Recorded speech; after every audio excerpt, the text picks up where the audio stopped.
Mister perfect extra gold. தாம்பத்திய வாழ்வில் தடுமாற்றமா?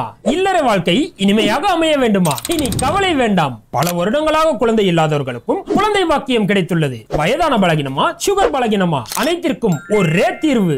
எவ்வித கலப்படமும் இன்றி 100% ஹலாலான முறையில் தயாரிக்கப்படுகிறது. இப்போதே ஆர்டர் செய்யுங்கள். மேலும் விவரங்களுக்கு கீழுள்ள எண்ணை அணுகுங்கள். பாஜக ஆட்சிக்கு வந்து வெறும் 3 மாசம் தான் ஆகுது. அதுக்குள்ள அந்த மகாராஷ்டிரா, குறிப்பா நாக்பூர் ஒரு நரகமாவே மாறி இருக்கு. எங்க பார்த்தாலும் ஒரே மத கலவரம், மக்களுடைய பொருட்கள் எல்லாம் தீயிலிட்டு கொளுத்தக்கூடிய விஷயத்துல போலீஸ் மேல கள்ள தூக்கி அடிக்கக்கூடிய அராஜகங்கள் நடந்துகிட்டு பொது சொத்துக்கள்லாம் சேதப்படுத்தக்கூடிய அளவுக்கு ஒரு மதத்தியால அந்த நாக்பூரே இன்னைக்கு ஒரு நரகமா மாறி போயிருக்குது. இப்போ இந்த பிரச்சனை எங்க இருந்து ஆரம்பிக்குதுன்னு பார்த்தோம்னா, விஸ்வ இந்து பரிஷத், நாக்பூரில் இருக்கக்கூடிய விஸ்வ இந்து பரிஷத், அங்கே இருக்கக்கூடிய பஜ்ரங் தள் மாதிரியான அமைப்புகள் ஒரு பேரணி ஒன்று நடத்துகிறாங்க. அந்த பேரணியோட சாரம்சமாக என்ன சொல்கிறாங்கன்னா, அங்கே அவுரங்கசீப், மகாராஷ்டிராவில் இருக்கக்கூடிய அவுரங்கசீப்போடைய கல்லறை, அந்த கல்லறை இடிக்கப்படணும் அப்படின்னு சொல்லி ஒரு கோரிக்கையை முன் வச்சு ஒரு பெரிய பேரணி ஒன்று நடத்துகிறாங்க.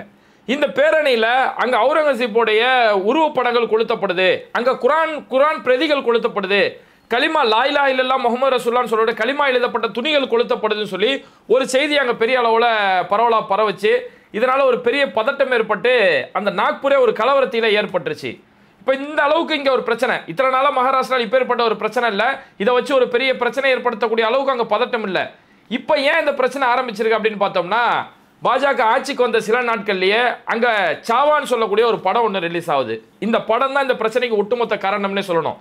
இன்னைக்கு சென்சார் போர்டுன்னு சொல்லக்கூடிய ஒரு அமைப்பு ஒன்று இருக்குது. அந்த சென்சார் போர்டுடைய ஒரு பொறுப்பு என்னன்னா, ரொம்ப மோசமான கருத்துக்களோ, நாட்டுக்கு எதிரான ஒரு கருத்துக்களோ, மக்கள்கிட்ட வன்முறை விதைக்கக்கூடிய கருத்துக்களோ, இது மாதிரியான கருத்துக்கள் இருந்தால் அந்த காட்சிகளை நீக்கிட்டு எது மக்களுக்கு தேவையோ அந்த கருத்தை மட்டும்தான் ஒரு படத்தில் வைக்கணும் அப்படிங்கிறதுக்காக தான் சென்சார் போர்டுன்ற ஒரு அமைப்பு.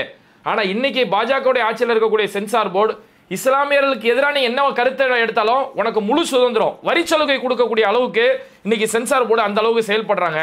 சாவான்னு சொல்லக்கூடிய அந்த படத்துல சத்ரபதி சிவாஜியோட வாழ்க்கையை பேசுறேன், சிவாஜியோட மகன் சம்பாஜியோட வாழ்க்கை வரலாறு நாங்கள் பேசுறோன்ற பேர்ல இஸ்லாமியர்களை முழுக்க விரோதிகளை காட்டுறாங்க. குறிப்பா அவுரங்கசீப்பை மிகப்பெரிய ஒரு கொடூர வில்லனா காட்டுறாங்க. அவுரங்கசீப் வந்து வலுக்கட்டாயமா மதமாற்றம் பண்ணாரு. கடைசி அந்த கிளைமேக்ஸ் காட்சியெல்லாம் அந்த சம்பாஜியை பிடிச்சி வச்சுக்கிட்டு நீ மதம் மாறிடு, இஸ்லாமிய மதத்தை ஏறிடு, அல்லாஹ் அக்பர் சொல்லிடுன்னு சொல்லி கண்ணில் ஒரு கம்பியை பழுக்க காய்ச்சி கண்ணில் குத்துறா மாதிரி, உடம்ப சாட்டையால் அடித்து அதுக்கு மேலே மிளகா பொடி தூரா மாதிரி அந்த கொடுமைப்படுத்துறவரெல்லாம் அவரோட நெத்தியில் தொழுக வச்சிருக்கும், நல்ல நெத்தியில் காய்ச்சி போய் தொழுக வச்சு இருக்கக்கூடிய அளவுக்கு இவ்வளோ ஒரு வன்முறை நிறைஞ்ச ஒரு படங்கள். அந்த படத்தை ஒருத்தர் பார்த்தாலே அடப்பாவீங்களா, முஸ்லீம்கள் இவ்வளோ கொடூரமானவங்களா, குறிப்பாக அவுரங்கசீப் இவ்வளோ மோசமானவரா அப்படின்ற ஒரு எண்ணம் தான் அவன் மத்தியில் ஏற்படும். இந்த படம் மகாராஷ்டிராவில் ஒரு பெரிய பரபரப்பு ஏற்படுத்துச்சு. ஏன்னா மகாராஷ்டிராங்கிறது சத்ரபதி சிவாஜி மேலே பெரிய அளவில் மரியாதை இருக்கக்கூடிய ஒரு ஊர். சத்ரபதி சிவாஜியை மையமாக வச்சு தான் இன்னைக்கு வரைக்கும் அங்கே அரசியல் நடந்துட்டு இருக்குது. அப்போ இந்த படம் ஒரு பிரதிபலிப்பை ஏற்படுத்தினது பிறகு இப்படி ஒரு வாய்ப்பு தான் அங்கே சங்கிகள் காத்துக்கிட்டு இருந்தாங்க. அதோட இதை ஒரு காரணமாக வச்சுக்கிட்டு அவுரங்கசீப்போடைய கல்லறை இடிக்கப்படணும், அவருடைய கபர்ஸ்தான் வந்து அங்கே இடிச்சுட்டு ஒதுக்கப்படணும் அப்படின்னு சொல்லி ஒரு கோரிக்கையை வச்சுட்டு இருந்தாங்க. அந்த கோரிக்கை மூலமா ஒரு பேரணி நடத்துறாங்க. இந்த பேரணி நடத்தும் போது விஸ்வ இந்து பரிஷத்தோட தலைவர்கள், பஜ்ரங் தளுடைய தலைவர்கள்லாம் இந்த கோரிக்கை வைக்கும் போது அங்க மாநில முதலமைச்சராக இருக்கக்கூடிய பாஜகவுடைய தேவேந்திர ஃபட்னாஸ் ஒரு கருத்து சொல்றாரு, அவுரங்கசீப்புடைய கல்லறை இடிக்கப்படணும் அப்படிங்கிறத நான் ஆதரிக்கிறேன், நானுமே அதை ஆதரிக்கிறேன் அப்படின்னு ஒரு கருத்தை சொல்றாரு. கூடவே அவர் எக்ஸ்ட்ரா ஒன்று சொல்றாரு, ஆனால் எதா இருந்தாலும் நம்ம சட்டப்பூர்வமாக செய்யணும் அப்படின்னு ஒரு வார்த்தையை கூட எக்ஸ்ட்ரா விட்டா ஒன்று போடுறாரு. ஏன் சட்டப்பூர்வமாக செய்யணும் அப்படிங்கிறதுனா, அதாவது இவங்க வந்து ஒரு வன்முறை கருத்து வைக்கிறாங்க. இத்தனை வருஷமா அமைதியாக அன்பாக தான் வாழ்ந்துட்டு இருக்காங்க அந்த மக்கள். அவுரங்கசீப்போட கல்லறைங்க சாதாரண விஷயம் இல்லை, இந்திய தொல்லியல் துறையால் பாதுகாக்கப்படக்கூடிய ஒரு இடம். அப்போ இவ்வளோ பெரிய ஒரு வரலாற்று சின்னமாக இருக்கக்கூடிய இடம், அந்த இடத்த ஒருத்தர் இடிக்கணும்னு கோரிக்கை வைக்கிறான்னா அந்த மாநில முதலமைச்சர் அவங்களை கண்டிக்கணும், அவங்க மேலே நடவடிக்கை எடுக்கணும். ஆனால் அந்த முதலமைச்சர் என்ன சொல்றாரு, அது இடிக்கப்படணுன்றது நானும் தான் ஆதரிக்கிறேன் அப்படின்றத அவங்கள தூண்டி விடுற மாதிரி இருந்துச்சு அவருடைய கருத்து. ஆனால் எதை இருந்தாலும் சட்டப்பூர்வமாக செய்யணும், ஏன்னா அது தொல்லியல் துறையோட கண்ட்ரோல் இருக்கிறதால நம்ம எதையுமே சட்டப்பூர்வமாக அணுகணும் அப்படின்னு ஒரு கருத்து சொல்றாரு. சட்டப்பூர்வமான இவங்க எதை சொல்றாங்கன்னு நமக்கு புரிய வரல. ஒருவேளை பாபர் மசூதி ஒரு சட்டப்பூர்வமாக அணுகுனாங்களே, பாபர் மசூதி எல்லாம் இடிச்சு தள்ளி முடிச்சுட்டு அப்புறம் கோர்ட்டுக்கு போயிட்டு அங்கே கோயில் இருந்ததுக்கான எந்த ஆதாரமும் இல்லை, ஆனால் மக்களுடைய கூட்டு நம்பிக்கையின்படி, பெரும்பான்மையான மக்களின் நம்பிக்கைப்படி இந்த இடம் நாங்கள் வந்து இவங்களுக்கு கோயிலுக்கு சொந்தம் சொல்கிறோம் அப்படின்னு சொல்லி ஒரு தீர்ப்பு கொடுத்தாங்களே, இது மாதிரி சட்டப்பூர்வமாக அணுக போகிறாங்களா அப்படிங்கிறது தெரியல. அப்போ தேவேந்திர ஃபட்னாஸ் இப்படி ஒரு கருத்து சொன்னதுக்கு பிறகு சங்கிகளுடைய போராட்டம் அடுத்த கட்டத்தை நோக்கி நகருது தான். அந்த பேரணியில் அவுரங்கசீப்புடைய புகைப்படங்களை கொளுத்துனாங்க. இந்த புகைப்படங்களை கொளுத்தின விஷயம் அங்கே வதந்திகளை எப்படி மாறிடுச்சு அப்படின்னா, அங்கே குரானை கொளுத்திட்டாங்க, அங்கே வந்து களிமா இருக்கக்கூடிய ஒரு துணியை கொளுத்திட்டாங்க அப்படின்னு சொல்லி ஒரு வதந்தி பரவச்சு. உண்மையிலே அங்கே வந்து குரான் கொளுத்தப்பட்டதாகவோ களிமா இருக்கக்கூடிய துணி கொளுக்கப்பட்டதாகவோ எந்த ஒரு ஆதாரப்பூர்வமான செய்தி இதுவரைக்கும் வரல. ஆனா அங்க என்னன்னா ஒரு பச்சை கலர்ல ஒரு துணி, அந்த துணியை வந்து அவுரங்கசீப்போட உருவ பொம்மை மாதிரி கிரியேட் பண்ணி அதை தான் கொளுத்துறாங்கன்றதை பார்க்க முடியுது. அங்க வதந்தி பெரிய அளவுல பரவுது. ஏன்னா வட மாநிலத்தை பொறுத்த வரைக்கும் வதந்திகளை வச்சு மட்டுமே அரசியல் செய்யப்பட்டு இருக்குது. ஒவ்வொரு செய்தி பரவனாலுமே ஒரு ஒடிசாவில் ஒரு ரயில் ஆக்சிடென்ட் நடக்குதுங்க. இந்த ரயில் ஆக்சிடென்ட் நடந்ததுக்கு பிறகு என்ன பண்றாங்க, ஒரு செய்தி எப்படி பரப்புறாங்கன்னா, அங்க பக்கத்துல வெள்ளை கலர்ல ஒரு கோயில் இருக்குது, அங்க இருக்கிறது கோயில் தான், ஆனா அது கோயில் வெள்ளை கலர்ல கோபுரம் மாதிரி இருக்கிறத பார்த்துட்டு பாத்தீங்களா பக்கத்துல ஒரு மசூதி இருக்குது, அந்த ஆக்சிடென்ட் நடந்தது வெள்ளிக்கிழமை நடந்தது, இது இஸ்லாமியரோட சதி அப்படின்னு சொல்லி இப்படி நடக்கக்கூடிய ஒவ்வொரு செய்தியுமே இதை மத ரீதியாகவும் வேற எந்த வகையிலயோ பொய் செய்திகளா வதந்திகளாகவும் பரப்புறது தான் வடக்கில் இருக்கக்கூடிய ஒரு அரசியலா இருக்குது. அந்த மாதிரி தான் இந்த விஷயமும் அவுரங்கசீப்போட உருவ பொம்மை கொளுத்துனது குரானை கொளுத்தப்பட்டிருக்குன்னு சொல்லி ஒரு வதந்தி பரவச்சு. நம்ம தமிழ்நாட்டில் இருக்கக்கூடிய அளவுக்கு அங்கே புரிந்துணர்வு அங்கே கிடையாது. ஏன்னா தமிழ்நாட்டில் எந்த ஒரு செய்தி வந்தாலும் அதோட உண்மைத்தன்மையை ஆராயிறதுல தமிழர்கள் நம்ம உண்மையிலே முக்கியத்துவம் கொடுக்குறோம். அதனால தான் தமிழ்நாட்டில் இந்த மாதிரியான யாராவது வதந்தி பரப்புனாங்கன்னா உடனடியாக தமிழ்நாடு அரசு சார்பில் அவங்க கைது செய்யப்படுறாங்க. இப்படி வதந்தி பரவக்கூடாதுன்றதுக்காகவே டிஎன் ஃபேக்ட் செக் அப்படின்னு சொல்லி தமிழ்நாடு அரசு சார்பில் ஒரு டீமே வச்சிருக்காங்க. எந்த செய்தி வந்தாலும் அதில் பொய் ஏதாவது இருந்தால் அந்த பொய்யை கண்டுபிடிக்கிறதுக்காகவே டிஎன் ஃபேக்ட் செக்னு ஒரு செய்தி ஒரு நிறுவனமே வச்சிருக்காங்க. இதையும் தாண்டி இப்போ நம்ம பேட்டை டிவி மாதிரி எத்தனையோ யூடியூப் சேனல்கள் இங்கே பொய்யான ஒரு கருத்து வரும்போது அதை நம்ம உடனுக்குடன் மக்களுக்கு தெரியப்படுத்துறோம். ஆனால் இது மாதிரியான ஒரு விழிப்புணர்வு வடக்கில் இல்லாதால அங்கே ஈஸியாக வதந்திகள் பரவுது. இப்படி ஒரு வதந்தி பரவுனது பிறகு ரெண்டு தரப்புலையுமே பிரச்சனை பெரிய அளவில் ஏற்பட்டு அங்கே பெரிய அளவில் ஒரு கலவரம், கிட்டத்தட்ட சங்கிகள் ஒரு வெறியாட்டம் ஆடி தீர்த்துட்டாங்கன்னே சொல்லணும். அப்படியே அந்த காவி கொடிகளை வச்சுக்கிட்டு பெரிய அளவில் கோஷம் போட்டுக்கிட்டு அந்த தெருக்குள்ள போறாங்க. இருக்கக்கூடிய காரு அங்கே இருக்கக்கூடிய வாகனங்கள்ல அடிச்சு தீயிட்டு கொளுத்திக்கிட்டு இருக்கிறாங்க. கண்ணில் மாற்றது எல்லாமே போட்டு கொளுத்துறாங்க. போலீஸ் தடுக்க வராங்க. போலீஸ் மேல கல்வீசப்படுது. போலீஸ் மேல கல்வீசப்பட்டு ஒரு 4 காவலர்கள் ஒரு காயத்தோட பெரிய அளவில் காயம் ஏற்படக்கூடிய அளவுக்கு அவ்வளோ பெரிய வெறியாட்டம். அந்த நாக்பூர் நகரமே ஒரு நரகமா மாறக்கூடிய நிலைமைக்கு மாறி போயிருக்கு.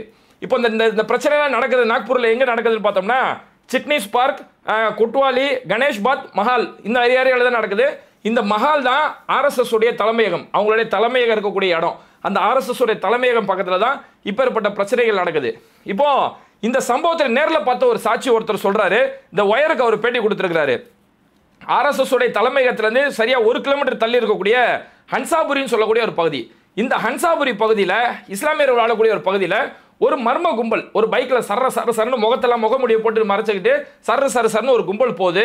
இந்த கும்பலோட கையில் எல்லாம் ஆயுதங்களை வச்சுக்கிட்டே பைக்கில் போயிருக்காங்க. கையில் ஆயுதம், ஹாக்கி ஸ்டிக்கு, பாட்டிலு இதை வச்சுட்டு சையா முய்யான்னு சொல்லி கத்திக்கிட்டு பெரிய அளவில் அந்த மக்களை அச்சுறுத்தக்கூடிய விதத்தில் இப்பேற்பட்ட அந்த ஏரியாக்குள்ளே அப்படியே ஒரு அடித்து தள்ளிட்டு போயிட்டு இருக்கிறானுங்க.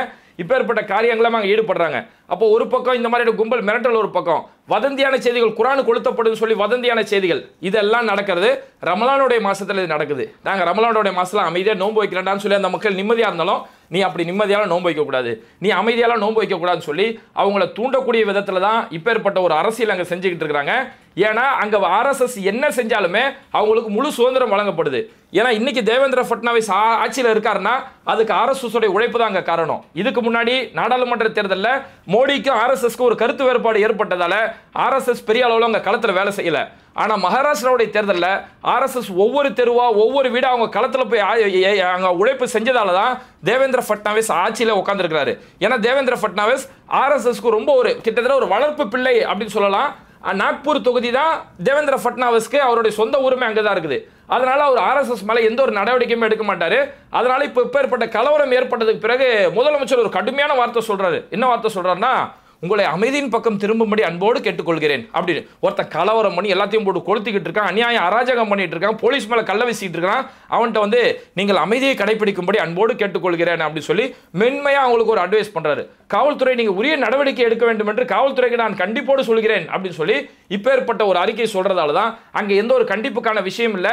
சட்ட ஒழுங்கு அவங்கள எந்த ஒரு கண்டிஷனே இல்லாத அளவுக்கு போனதால தான் சங்கிகளை யாருமே அடக்க முடியாத அளவுக்கு அவ்வளவு பெரிய அராஜக ஆட்டாடிட்டு இருக்காங்க. இன்னைக்கு வட மாநிலத்தில் நடக்கக்கூடிய இந்த வன்முறை அப்படிங்கிறது இது நாக்பூர்ல மட்டும் இல்ல, நேற்று மதியம் பார்த்தோம்னா டெல்லியிலுமே ஒரு மிகப்பெரிய ஒரு அராஜகம் நடந்திருக்கு. டெல்லியில் இருக்கக்கூடிய மயூர் விஹார்னு சொல்லக்கூடிய ஒரு பகுதி, கிறிஸ்தவர்கள் கணிசமாக வாழக்கூடிய ஒரு பகுதி. அங்கே சென்ட் மேரிஸ் சர்ச்னு ஒரு சர்ச் இருக்குது, ஒரு மலபார் கத்தோலிக்க சர்ச்சு. அந்த சர்ச்சு மேலேயுமே அங்கே யாரோ வந்த மர்ம நபர்கள் அந்த சர்ச்சு மேலே ஒரு கல்லை வீசி ஒரு தாக்குதல் நடத்திருக்காங்க. பொதுவாகவே மேரியோடைய ஆலயம் இருக்குது அப்படின்னு பார்த்தோம்னாலே அந்த இடங்களில் ஒரு கண்ணாடி கூண்டுக்குள்ளே தான் மேரியோடைய சிலை வச்சிருப்பாங்க. கிறிஸ்தவர்கள் அதை வழக்கமாக வச்சிருப்பாங்க. அந்த கண்ணாடி மேல செங்கலை தூக்கி அடிச்சிட்டு மேரியோட சிலை சேதம் ஏற்படக்கூடிய அளவுக்கு ஒரு அராஜகம் பண்ணியிருக்கானுங்க. இத்தனைக்கும் ஒரு பைக்ல வந்து தான் அந்த தாக்குதல் நடத்திருக்கான். பைக்ல வந்து முகத்தை கூட மறைக்கல, அவன் அங்க எந்த ஒரு மாஸ்க் போட்டு வரல, ஹெல்மெட் கூட போடல, அப்படியே வந்து அவன் பாட்டு கல்ல வீசி அடிச்சு அவன் பாட்டு போயிட்டு இருக்கான். ஏன்னா எங்களை கேட்கறது யார் இருக்கா, எங்களுடைய ஆட்சி இங்க நடக்குது. ஏன்னா இப்ப டெல்லியில பாஜக ஆட்சி வந்துருச்சா, எங்களை யாரு கேட்க போறான்ற தைரியத்துல ஒரு பட்ட பகல் மதியம் நடக்கும்போது நேற்று மதியம் 1 மணி மதியத்துல வந்து ஒரு சர்ச்சு மேல கல்ல வீசிட்டு போகக்கூடிய அளவுக்கு இப்பேற்பட்ட அராஜகம் நடக்குது. பீகார்ல பார்த்தோம்னா, பீகார்ல இருக்கக்கூடிய கோபால்கஞ்ச் சொல்லக்கூடிய ஒரு பகுதி, அங்க ஹோலி பண்டிகை கொண்டாடுறான். இப்போ ஹோலி பண்டிகைனாலே இது இஸ்லாமியர்களுக்கு எதிரான ஒரு பண்டிகை சித்தரிக்கப்பட்டுச்சா, அங்கேயுமே முழு சுதந்திரம் அவங்களுக்கு வந்து அவங்களை கேட்க யாருமே இல்லைன்ற தைரியத்தை தெனாவட்டா போயிட்டு இருக்கானுங்க. இப்படி தெனாவட்டா அந்த போதையில போயிட்டு இருந்த ஒரு குரூப் என்ன பண்ணிருக்காங்க, 80 வயது மூதாட்டி, அவங்க ஒரு வயல் பகுதியில் அவங்க விவசாயம் செஞ்சுட்டு அவங்க வேலை செஞ்சிருக்காங்க. இந்த 80 வயது மூதாட்டி ஒரு தலித் சமூகத்தை சேர்ந்தவங்க.